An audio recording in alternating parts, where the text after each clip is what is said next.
उज्जैन में 26 और 27 जनवरी की मध्य रात्रि को गांव पिपलोदा द्वारकाधीश में भाजपा नेता व पूर्व सरपंच रामनिवास कुमावत और उनकी पत्नी मुन्नीबाई की हत्या का सनसनीखेज मामला सामने आया था।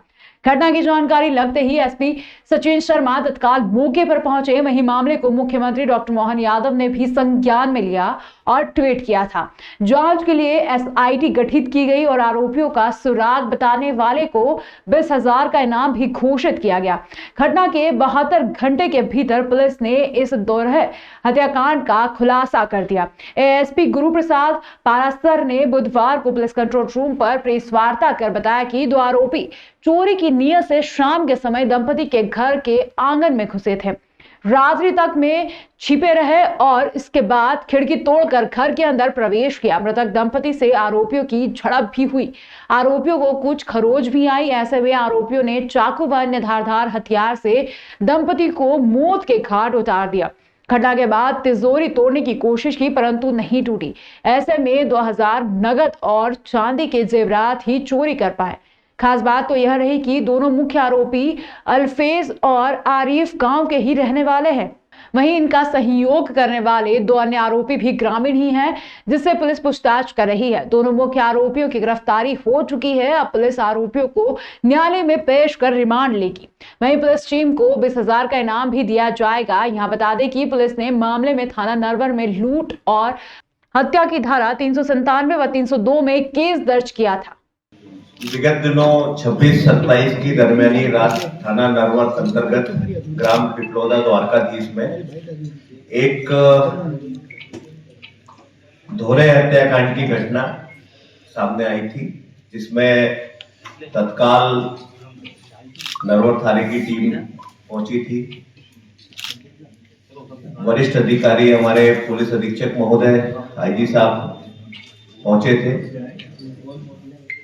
जिले से इसमें एसआईटी गठित करके विभिन्न टीमें लगाई गई थी। घटनाक्रम सनसनीखेज था। उज्जैन पुलिस के लिए एक बड़ी चुनौती थी और इस घटना का खुलासा जल्दी से जल्दी किए जाने का एक पर्पस था।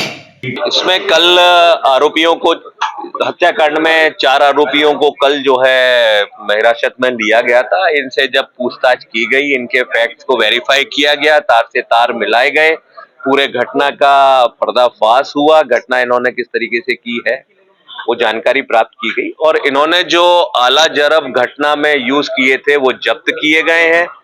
घटना स्थल से जो मशरूका इनके द्वारा जो है उठाया गया था वो पूरा पुलिस के द्वारा मशरूका जब्त किया गया है। इसमें जो मृतिका है उसका गोल्ड ऑर्नामेंट्स हैं, सिल्वर ऑर्नामेंट्स हैं, कुछ 1700 रुपए का कैश इनको वहां से प्राप्त हुआ था, कुछ 12 बोर के कार्टेज है, ये जब्त किए गए हैं। शहर में मंगलवार रात फिर सरेआम गुंडागर्दी की बड़ी घटना सामने आई है। शांति पैलेस सांवरा खेड़ी बाईपास मार्ग स्थित बियर बार के बाहर कुछ युवकों को लठ से पीटने, घसीटने और फिर रिवॉल्वर अड़ाकर जमीन पर पटक कर मारने का वीडियो वायरल हुआ है। मारपीट करने वाले बियर बार वाले बताए गए हैं, जिनसे युवक का बियर के पैसों को लेकर विवाद होना सामने आ रहा है। इसी के बाद ये बेखौफ वारदात हुई। घायल का नाम मोहित पिता गोविंद निवासी चिमनगंज क्षेत्र बताया गया है। उक्त युवक को नीलगंगा थाना पुलिस मंगलवार रात करीब 11:15 बजे जिला अस्पताल लेकर आई थी। मेडिकल और प्राथमिक उपचार दिलाने के बाद उसके बयान के लिए थाने ले गई, जहां बार के मोनू तिवारी, सोनू माली, विकास व लक्की के खिलाफ नामजद व शेष के खिलाफ अज्ञात में रिपोर्ट दर्ज कराई जा रही थी। पुलिस ने बताया 4 आरोपी हिरासत में हैं। नीलगंगा थाना प्रभारी ने बताया कि 4 लोगों को हिरासत में लिया गया है। ये बार वाले हैं जिनका पैसे को लेकर कुछ युवकों से विवाद होने की बात पता चली है। घायल को अस्पताल भिजवा, वहीं हिरासत में लिए गए बार वालों से पूछताछ की जा रही है। ये माली तड़का बार के सामने झगड़ा हो रहा है, ऐसी सूचना मुझे टेलीफोन से लगभग 9:15 बजे प्राप्त हुई। एक राहगीर ने मेरे को सूचना दी, जिस पर से तत्काल नानाखेड़ा पुलिस को भी सूचित किया और हमारी पुलिस भी सब तरफ से वहाँ पहुँची। तो मौके पर एक मोहित पिता गोविंद राठौर ये घायल अवस्था में मिले। मोहित को प्राथमिक उपचार करवाया गया, जिसका कहना है कि मैं तो वहाँ सिगरेट पीने के लिए गया था, कुछ लोग झगड़ा कर रहे थे और हमें एक फुटेज प्राप्त हुई, उसमें माली तड़का बार के लोग जो कर्मचारी हैं वो 2 लड़कों को, जिसमें एक ये मोहित राठौर भी है, इसको भी मारपीट कर रहे हैं और एक अन्य लड़के को भी मारपीट कर रहे हैं। तो इन लोगों में से कुछ लोगों को माली तड़का बार में जो कर्मचारी मिले थे, विकास सनोटिया और लक्की माली, इनको भी लेके आया गया। इनका कहना है कि पहले कुछ लड़के झगड़ा करने आए थे जिनसे वाद विवाद होने पर उनके द्वारा उनको मारपीट आपस में हो रही थी।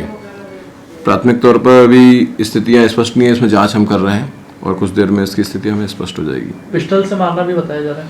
इसमें फुटेज देखने पर जो एक वीडियो जिस व्यक्ति ने मेरा फ़ोन लगाया था, उसी व्यक्ति ने वीडियो भी बनाया था। उस वीडियो में ये मोनू तिवारी के पास ऐसा प्रतीत हो रहा है कि कुछ पिस्टल जैसी आकृति उसके हाथ में कुछ है, तो उसको हम चेक करके उस पर कार्रवाई करेंगे। महेंद्रपुर थाना अंतर्गत ग्राम झुटावत का 22 वर्षीय युवक के लापता हो जाने के बाद युवक के पिता ने इस्कॉन मंदिर के सेवकों पर गंभीर आरोप लगाकर एसपी को शिकायत दर्ज करवाई है। एसपी ने भी 2 माह से अधिक समय से गायब युवक की तलाश के लिए प्रयास करने की बात कही है। ग्राम झुटावत के बुजुर्ग प्रभुलाल कलाल का 22 वर्षीय बेटा दिग्विजय 15 नवंबर से गायब है। दिग्विजय उज्जैन के बसंत विहार स्थित इस्कॉन मंदिर के छात्रावास में रहकर विक्रम विश्वविद्यालय से एमसीए की पढ़ाई कर रहा था। दिग्विजय के करीब 2.5 महीने से लापता होने के बाद भी अब तक उसकी कोई खबर घर वालों को नहीं है। उसके बुजुर्ग पिता का रो रो कर बुरा हाल है। अपने बेटे को खोजने के प्रयास में प्रभुलाल मंगलवार को एसपी के पास अपनी फरियाद लेकर पहुंचा और अपनी आप बीती बताई। बुजुर्ग पिता ने बताया कि बेटा 15 नवंबर से गायब है। आखिरी बार आलोट में अपनी गाड़ी खड़ी कर उसने भांजे को फोन लगाकर सूचना दी थी कि मैं दोस्त के घर जा रहा हूं। इसके बाद से उसका पता नहीं है और वो आलोट थाने में गुमशुदगी दर्ज करवाई और जिसके बाद यार मैंने रतलाम एसपी जी के पास भी गया और यहाँ भी सभी दूर दिया मैंने। जिसके बाद उन्हें इसकान बड़ा यानी इस प्रभु और मृदुल प्रभु पे मैंने शंकाएं बना कर गया मुँह तो बार भी बन गए कि तुम प्रशासनिक कार्रवाई मत करना, हम तुम्हारा बच्चा ला देंगे। अनती बना पे मारो सब ज्यादा है।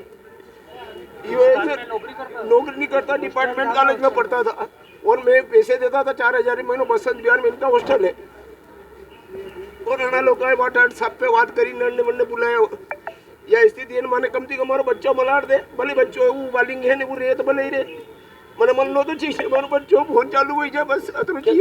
इधर एसपी सचिन शर्मा ने कहा कि महेंद्रपुर का 22 वर्ष का लड़का गायब है। उसकी गुमशुदगी का सोशल मीडिया के माध्यम से फोटो सर्कुलेट कराकर खोजने का प्रयास कर रहे हैं। प्रभुलाल जी आए हैं जिनके द्वारा बताया गया है कि उनके 22 साल के बच्चे हैं जो 15 नवंबर के आसपास से नहीं मिल रहे हैं।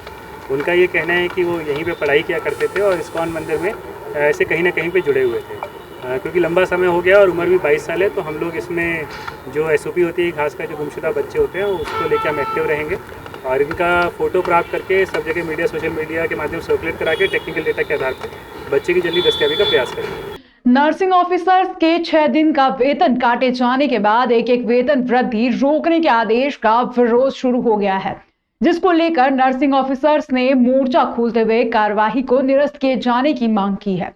नर्सिंग ऑफिसर्स एसोसिएशन के आह्वान पर नर्सिंग ऑफिसर संगठन की ओर से लंबित मांगों को लेकर जुलाई माह में 6 दिन तक हड़ताल की गई थी, जिसे असंवैधानिक मानते हुए विभाग ने अनुशासनात्मक कार्यवाही करते हुए हड़ताल पर गई नर्सिंग ऑफिसर्स के 6 दिन का वेतन काटा गया और उसके बाद एक वेतन वृद्धि रोकने के आदेश जारी किए गए।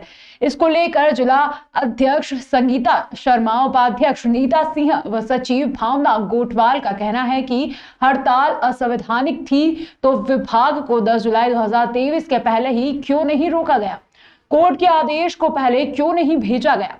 उन्होंने मंगलवार को कोषाध्यक्ष ममता बाकला और कार्यकारिणी सदस्य हेमलता जावा, कंचन कहार, रुक्मणी सोलंकी व जमुना पाल के साथ में स्वास्थ्य आयुक्त व सचिव के नाम संयुक्त कलेक्टर ब्रजेश कुमार को कलेक्ट्रेट पहुंचकर ज्ञापन दिया है। हम पूर्व में 3 जुलाई को नर्सिंग ऑफिसर एसोसिएशन की मांगों को लेकर ज्ञापन दिया था, जिसमें 10 तारीख से हड़ताल जाने की सूचना थी।